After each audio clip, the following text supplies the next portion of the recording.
Keluarga Martiandi terdiri dari ayah, Letkol Rudi Martiandi, sang ibu, dan 3 anak mereka.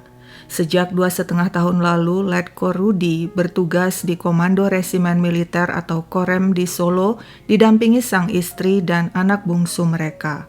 Letkol Rudi menjabat Kepala Seksi Operasi Komando Resor Militer 074 Waras Tratama, Surakarta.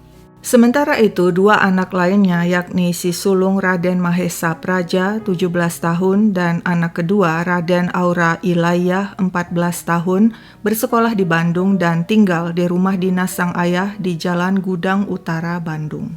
Rumah tersebut berjarak sekitar 1 km dari Makodim 0618 BS Bandung. Praja murid kelas 3 SMA BPI 1 Bandung, sedangkan Aura sempat bersekolah di Solo sebelum akhirnya pindah ke SMPN 44 Bandung.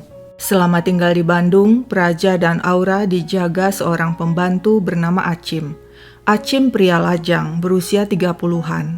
Dirinya sudah lama bekerja pada keluarga Letkol Rudi, yakni sejak Praja duduk di bangku SD dan menjadi orang kepercayaan. Meski Praja dan Aura tinggal berbeda kota dengan orang tua, komunikasi mereka tetap lancar. Orang tua rutin menelpon mereka setiap hari.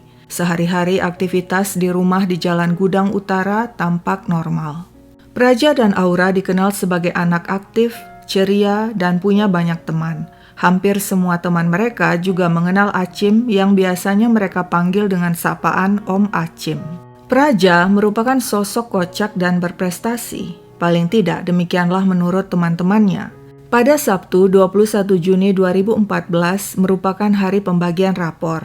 Praja dan Aura datang ke sekolah bersama Acim untuk mengambil rapor. Acim memang sudah biasa mengambil rapor mewakili orang tua Praja dan Aura yang tinggal di luar kota. Menurut seorang teman, Praja baru naik kelas 3 IPA 3, itu kelas unggulan. Tak hanya cerdas, Praja juga kocak. Menurut teman-temannya, salah satu aksi kocak Praja, karena berhidung mancung dan lubang hidungnya relatif besar, dia kerap melakukan hal yang bikin teman-temannya terbahak. Jempol kakinya ditempelin ke lubang hidung. Itu orang-orang yang melihatnya juga ngakak. Demikian kata seorang teman. Dan demikianlah, usai mengambil rapor, sekitar pukul 2 siang, Praja memutuskan ngumpul bareng teman-temannya semasa SD dulu. Reuni kecil-kecilan, kata mereka. Teman-temannya datang ke rumah di Jalan Gudang Utara untuk menjemput Praja. Saat itu, teman-teman Praja sempat bertemu Aura dan Om Acim. Praja dan teman-teman muter-muter kota naik mobil. Mereka sempat mampir ke rumah seorang teman di Cicahem dan makan-makan di Cihapit. Kemudian muter-muter lagi di Dago, lalu minum susu murni di Antapani. Setelah itu, pukul 9:30 malam, Praja diantar pulang oleh temannya. Tadinya si teman berencana menginap di rumah Praja, namun batal. Setiba di rumah, Praja masih chatting dengan teman-temannya lewat medsos. Praja bilang dia ingin ngumpul-ngumpul lagi dengan teman-temannya. Setelah itu, Praja berhenti chatting. Tapi mendadak pukul 2.51 pagi, sudah memasuki Minggu 22 Juni, Praja muncul lagi. Dia ngasih stiker layang-layang terbang gitu, kata seorang teman. Dan itulah terakhir kalinya Praja berkomunikasi dengan teman-temannya. Minggu pagi 22 Juni 2014 seharusnya jadi hari menyenangkan bagi kakak beradik Praja dan Aura. Rencananya hari itu pukul 7.30 pagi mereka akan menumpang mobil travel ke Jakarta dan liburan di rumah kakek mereka beberapa hari di sana. Setelah itu rencananya dengan pesawat mereka akan berangkat ke Solo untuk berlibur di tempat orang tua mereka. Sementara itu, di pagi yang sama di Solo, Letkol Rudi dan istri telah berkali-kali menghubungi ponsel anak mereka tapi tidak ada jawaban. Khawatir mereka lalu menghubungi Fitri, seorang tetangga di Bandung untuk mengecek rumah. Fitri mendatangi rumah dan mengetuk pintu sambil memanggil-manggil Praja dan Aura. Dari dalam rumah terdengar jawaban, "Iya teh." Fitri menyangka itu suara Aura yang baru bangun tidur. Wanita itu pun pergi meninggalkan rumah. Namun ternyata Letkol Rudi dan istri di Solo tetap tidak bisa juga menghubungi ponsel anak-anaknya. Mereka lalu minta bantuan Sertu Slamet yang jadi sopir mereka di Bandung untuk mengecek kondisi rumah dinas di Bandung. Sertu Selamat bersama Pak RT Entang Sutarman dan warga mendatangi rumah dan menemukan pintu rumah terkunci.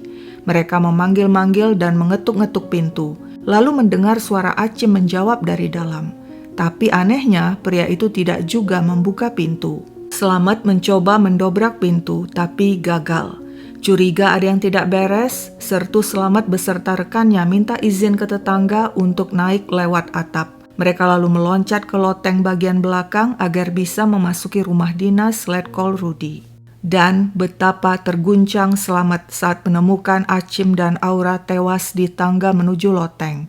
Di tengah ruangan, Selamat menemukan Praja juga tewas dengan luka menganga. Warga gempar. Mereka tidak menyangka peristiwa berdarah yang sangat mengerikan telah terjadi di rumah dinas Letkol Rudi. Polisi yang dipanggil dan segera tiba langsung mengamankan TKP. Warga yang ingin tahu memadati bagian depan rumah menonton kesibukan aparat di rumah dinas yang sudah dipasangi garis kuning tersebut. Di TKP, polisi menemukan Acim, Aura, dan Praja tewas di lokasi berbeda. Di balik lemari di kamar tengah, polisi juga menemukan sebuah linggis berlumur darah yang tampaknya sengaja disembunyikan di sana. Awalnya polisi menduga Acim, Praja, dan Aura dibunuh seseorang. Tapi setelah diteliti, sepertinya tidak mungkin sebab seisi rumah dalam kondisi normal. Pintu dan jendela dalam posisi terkunci dan tidak ada yang rusak. Barang-barang berharga juga tidak ada yang hilang. Sampel darah Acim, Praja, dan Aura, serta baju penuh bercak darah di tempat cucian dan linggis berlumur darah dikirim ke Pusat Lab dan Forensik Mabes Polri untuk diteliti lebih lanjut. Jasad Acim diotopsi di Rumah Sakit Bayangkara Sartika Asih Bandung, sedangkan jasad Praja dan Aura tidak diotopsi sebab pihak keluarga keberatan sehingga hanya dilakukan pemeriksaan luar. Dari hasil tes lab forensik, polisi kemudian menyimpulkan pelaku pembunuhan adalah Acim, si pembantu yang sudah lama bekerja pada keluarga Letkol Rudi. Polisi pun menyusun kronologi kejadian dan menyampaikannya pada pers. Begini ceritanya.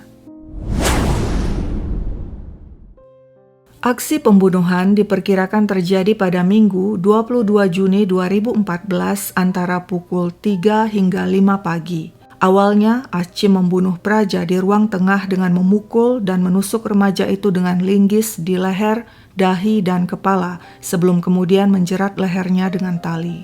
Setelah itu, Acim melanjutkan aksi kejinya membunuh Aura di kamar tidur dengan cara membekap mulutnya dan menjerat lehernya. Acim lalu menyeret jasad Aura ke tangga. Di sana dia membuat seolah jasad Aura digantung meski posisinya tidak tergantung sepenuhnya. Menurut polisi, usai melakukan aksi kejinya, Acim sempat merokok dan makan. Hal tersebut terbukti dari adanya puntung rokok dan sisa makanan. Saat itu, yang pasti Acim masih hidup. Namun ketika orang-orang mulai mendatangi rumah, mengetuk pintu mencari-cari Praja dan Aura, Acim tampaknya kaget. Tapi dia sempat menjawab panggilan tersebut meski tidak membuka pintu. Karena takut dan panik aksinya ketahuan, Acim pun memutuskan bunuh diri antara pukul 6 hingga 7 pagi dengan cara menggantung diri di tangga dengan tali di dekat jasad Aura. Menurut polisi, noda darah pada tangan Acim dan darah pada linggis merupakan darah Praja. Selain itu, darah yang ditemukan di baju Acim adalah darah Aura. Demikian juga pemeriksaan sidik jari mengarah kepada Acim. Jejak cekikan pada leher Praja dan Aura, juga pada tali di leher mereka merupakan jejak tangan Acim. Sidik jari pada tali yang digunakan untuk gantung diri juga sama dengan sidik jari Acim. Pada jasad Praja dan Aura ditemukan luka-luka, sedangkan pada jasad Acim tidak ada luka-luka. Hal itu menunjukkan Acimlah yang melukai dan membunuh Praja dan Aura sebelum akhirnya bunuh diri dengan cara gantung diri. Kepolisian Resor Kota Bandung kemudian menerbitkan surat perintah penghentian penyidikan atau SP3. Kasus dihentikan sebab pelaku telah tewas akibat bunuh diri. Para tetangga heboh membicarakan tragedi itu. Seorang di antaranya, Rida, mengaku pada hari kejadian Minggu 22 Juni sekitar pukul 3 pagi, dirinya sempat mendengar suara jeritan anak perempuan dari arah rumah dinas Letkol Rudi. Rida dan suaminya Kapten Eko memang tinggal bersebelahan dengan rumah Letkol Rudi. Saya sempat mendengar suara pas saya lagi tidur, tapi seperti mimpi. Saya hanya mendengar suara selintas dalam tidur saya. Kalau di dalam tidur saya pikir anak-anak saya yang ngigau gitu. Saya merasakan seperti hanya mimpi, demikian kata Rida. Tapi saat itu menurut Rida, suaminya Kapten Eko yang sedang nonton siaran Piala Dunia tidak mendengar suara apapun. Anaknya pun tidak mendengar apa-apa. Saya baru sadar suara jeritan anak cewek itu pas pagi-pagi. Pas diketahui ada pembunuhan, saya baru ngeh dengan suara itu. Saya berpikir berarti suara jeritan semalam yang sempat terlintas itu suara anak kecil perempuan itu. Rida mengaku tidak menaruh curiga sebab tidak ada hal-hal mencurigakan di rumah dinas Letkol Rudi. Sehari-hari kehidupan mereka juga baik dan normal. Dari dulu keadaan di rumah sebelah baik-baik saja, aman-aman saja, anak-anak ceria, nggak pernah ribut-ribut, kadang ada teman-temannya main ke sini. Bahkan sebelum kejadian, jam 10 malam pintu rumah masih terbuka, masih ada aktivitas. Praja waktu itu baru pulang main sama teman-temannya. Motif pembunuhan tentu saja membuat penasaran banyak orang. Desas-desus warga mengatakan mungkin Achim suka pada Aura dan berniat memperkos remaja itu sehingga Aura melawan, akibatnya Achim kalap dan membunuhnya. Karena ulahnya tersebut kemudian diketahui Praja, Achim pun membunuh remaja tersebut sebelum akhirnya bunuh diri karena takut aksinya ketahuan. Tapi rumor tetaplah rumor, tidak ada bukti, yang ada hanya dugaan semata. Namun sebenarnya ketika polisi menanyai warga, ada satu hal yang menguak latar belakang Achim. Warga bilang Achim bukanlah orang baik, dia kerap berkelakuan buruk. Pria lajang itu sering bikin onar, mencuri, dan minum minuman keras. Lalu mungkinkah saat membunuh Praja dan Aura Achim dalam kondisi mabuk? Polisi menegaskan berdasarkan hasil otopsi, Achim dalam keadaan sadar dan tidak mabuk. Tewasnya Praja dan Aura di tangan Achim, pembantu kepercayaan, mengguncang Letkol Rudi sekeluarga. Jenazah Praja dan Aura dimakamkan di satu liang lahat di TPU Tanah Kusir pada Senin 23 Juni 2014. Ada satu hal lainnya yang disampaikan seorang teman Praja kepada media. Sehari sebelum pembunuhan yakni pada Sabtu 21 Juni 2014 ketika Praja sedang jalan bareng teman-temannya semasa SD, selepas maghrib Praja sempat terlihat tidak tenang.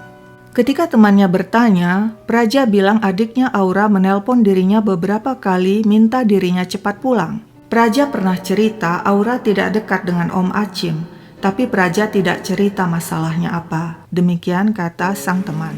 Dalam aksi pembunuhan, kerap motif pembunuhan tidak diketahui, hanya berupa dugaan, termasuk pembunuhan Praja dan Aura. Motifnya dibawa mati oleh Achim, si pembantu yang katanya telah bertahun-tahun bekerja pada keluarga sang Letkol. Rest in peace Raden Praja dan Aura. Sekian dulu ceritaku, sampai jumpa kapan-kapan.